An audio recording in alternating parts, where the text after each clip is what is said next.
So, Rosa opened a savings account at a bank. The table shows the exponential relationship between time t in years since Rosa opened the bank and the total amount n in dollars in the account. If Rosa made no additional deposits or withdrawals, which of the following equation best represents the relationship between t and n?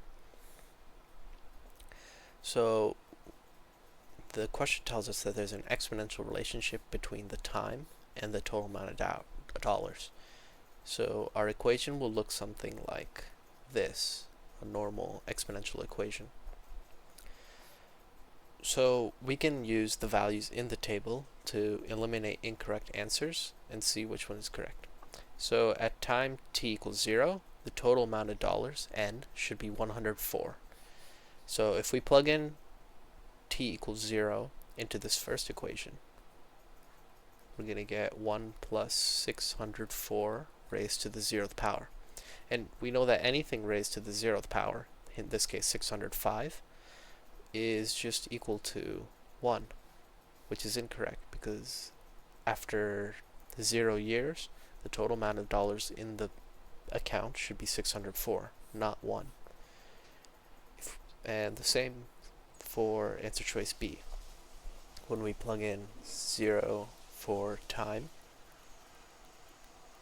we get 1 again, which is incorrect, so we can rule that out.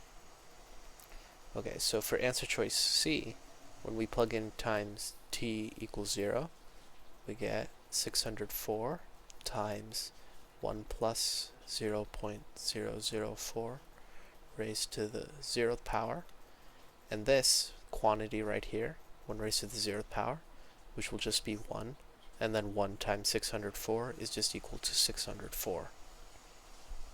So that's correct. So C is potentially a correct answer. And then we can plug in 0 again for answer choice D. And similar to what we had before, we'll just get 0.004 times 1 plus 604 raised to the 0th power. When we plug 0 for time here, this quantity just becomes 1, and so we're just left with 0.004, which is incorrect. We need it to equal $604 in the bank account after 0 years. So the only answer choice that could possibly be correct is answer choice C.